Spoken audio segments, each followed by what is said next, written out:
Hello, Virgo.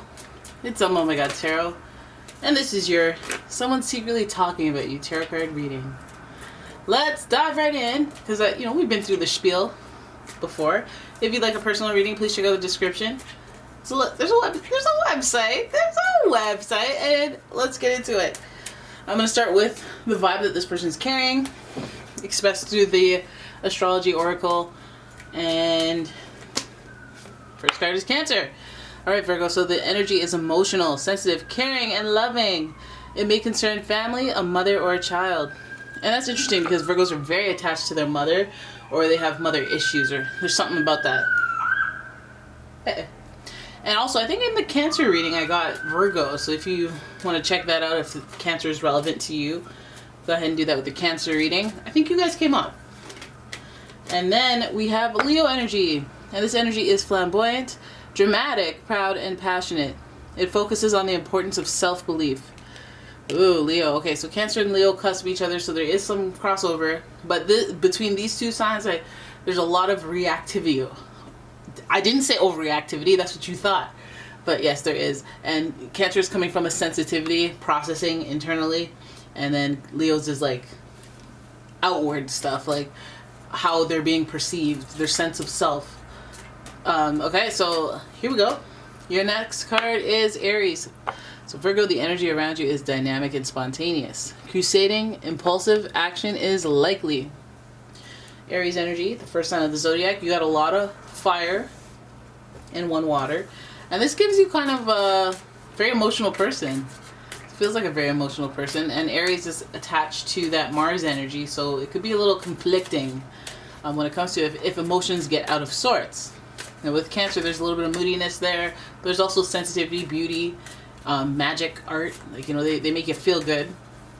So, and with Leo and Cancer, I see a lot of like nurture and protectiveness or overprotectiveness. So let's have a look at what they're talking about when it comes to you, Virgo. Right, your first card is the Three of Pentacles. Ooh, there's a collaboration, work. There's a collaboration, a team, like it could be at work, or it could be just a few people involved working together. It could be the name of the game. So it just feels like a multiple person dynamic right off the bat. Then we have the Wheel, which is luck, good fortune, and this is a major arcana card. It's associated with Jupiter, which is luck, expansion, growth.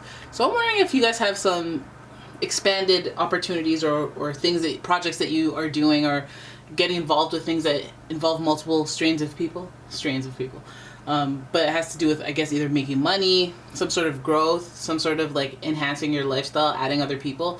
I mean, isn't it always like that when things are growing? More people, more hands need to be on deck. And so I feel like there's like interaction with a lot more people. And this is why the gums are flapping, guys, because people are getting in the mix. Then we have the Ten of Cups in reverse. So Ten of Cups, it speaks to a lot of joyful energy and a lot of centered energy, finding your chi in a very stable place. But not only that, it's because you've come from a journey of emotion and trying to develop that, or like it's almost like it's like just after a wish has been fulfilled. It's like feeling content, looking in hindsight, because then you realize how far you've come, how far you've gotten, and you feel a sense of, I guess, spiritual alignment, so contentment. Okay, let's see. This feels like a journey. It does feel like a journey. Then we have the King of Swords. There's a little bit of the harshness there coming in near that Aries energy that I warned you about. King of Swords making executive decisions. It's harsh for a sensitive person, but it's what needed to be done for a very logical and practical person. So this King of Swords is like cementing the boundaries or cementing the actions that need to go in alignment with the goal, the overall goal. Okay, it's giving us face. It's giving us face. So this person's giving me, a little serious or a little straightforward, direct, blunt. Okay. And then we have the Hermit in reverse. There you are. All right. The Hermit is, of course, associated with Virgo, but this card in particular represents almost like self-isolation, and just observation, just trying to see through other people's experiences what's going on, what's really happening. And the Hermit is supposed to be spiritually wise because of these observational experiences, secondhand information. It's like witnessing firsthand, but it's secondhand information. So I feel like with this person that's talking about you, when we look at the whole spread, we go 3 Pentacles. This might start at work. It might start from a collaboration. It might be a broken telephone situation where I heard from this person that person said. But I feel like the person may be emotional. They may be very sensitive. And I don't mean sensitive as in they're always crying. They might cry. But they might always be triggered and angered easily. And so this person is talking about you. And it could be about your work ethic. It could be about your performance in some right. It could also be about your health. You know, they could be just judging your lifestyle or having something to say to one person that's a mutual about you. And it might have to do with the growth and expansion that you're having. Like, let's say this is a person that you hired and you're like, oh, they don't deserve it. Or like they have something to say.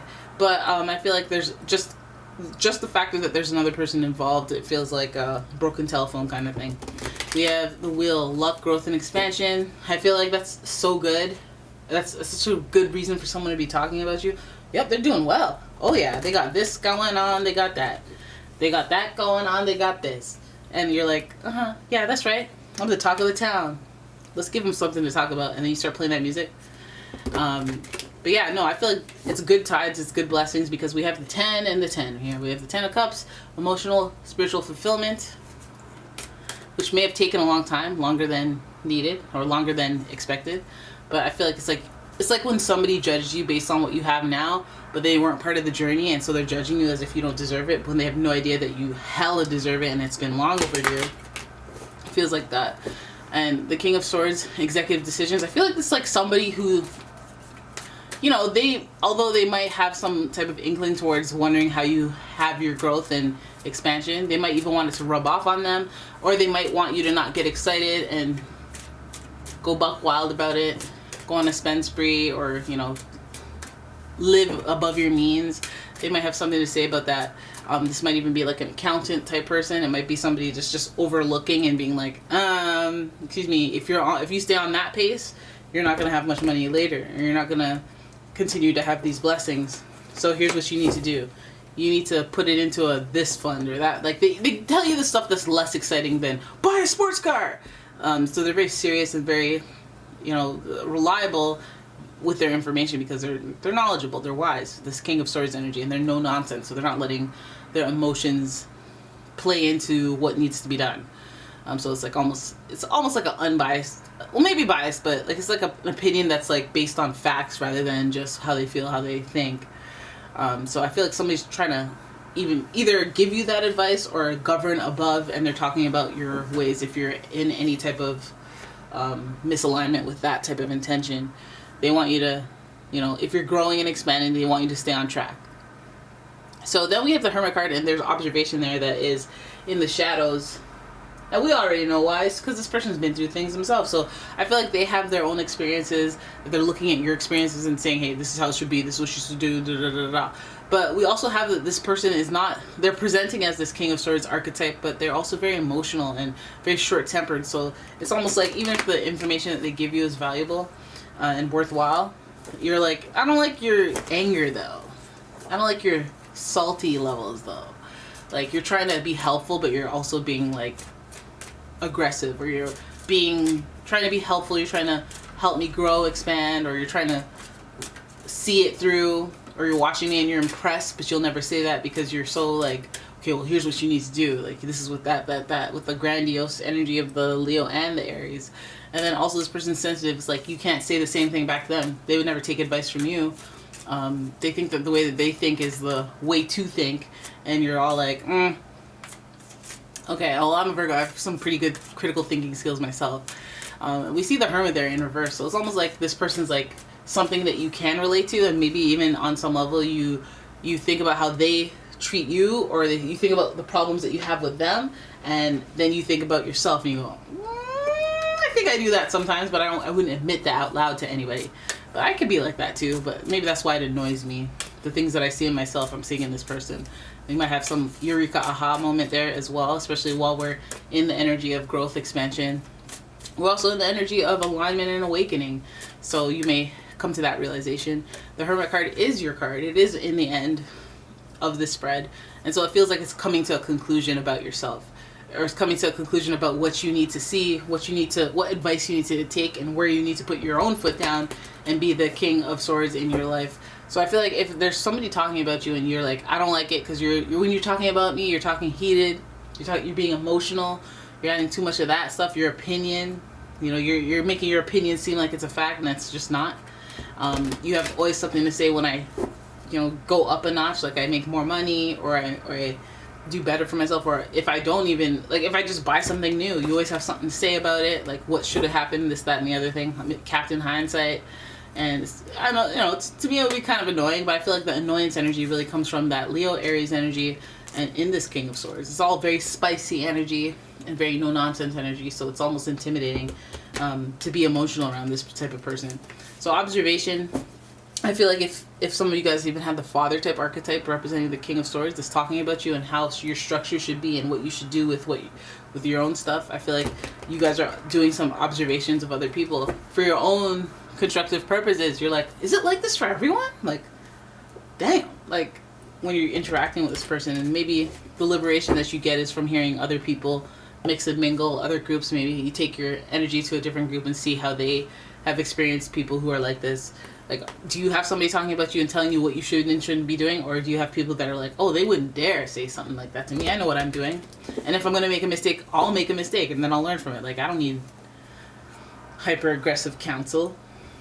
And then in the other right, you might even observe somebody who's like, oh, I wish I had that. I have no structure in my life. I don't even know. I wish I knew how to get organized. I wish somebody was assisting me and creating a mentorship type situation. But again, that's all upon like your own personal observation of where this type of energy is perceived by you. Like, do you find it to be something negative? Well, you might find something negative in yourself that you're producing, that you're mirroring.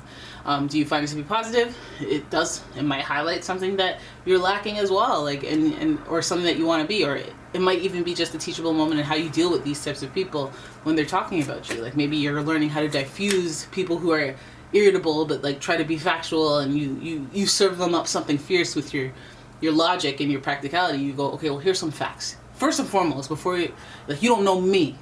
You do not know me. You do not know my situation, and you're way off. And I don't really need to disclose my situation, but I'm going to tell you you're way off. And so whatever you think is fine by me, but I don't F with it, because I know it's not accurate. So, you know, your credibility with me, shot. Completely shot. But go ahead and talk all the slander you want, you know. I have nothing but, nothing or something good to say about you, so that people can really see who you are. You know, it's like you're figuring out how to maneuver this type of energy in your life. If they're saying something weird about you, or have something to say about your growth or your progress or your journey, dealing with those people. I guess that's something that everyone deals with, but it may be highlighted now, especially with these connections to like mother and just being super emotional. And if they're super emotional about it, then that means they're probably invested on some level. So, you know, this is about experience, y'all. It's about experience and enlightenment and figuring out how you deal with your connections. And so this person's talking about you, eh? So they're talking about you, but they're talking about you doing well, so that's good. All right, so that is your reading. I hope you guys enjoyed it. If you did, please give the video a thumbs up and subscribe to the channel. Please leave a comment, share the video. And if you'd like your own personal reading, please check out the description. There is a link to my website, as well as a link to my Etsy shop. And yeah, I will see you in the next one. Bye-bye.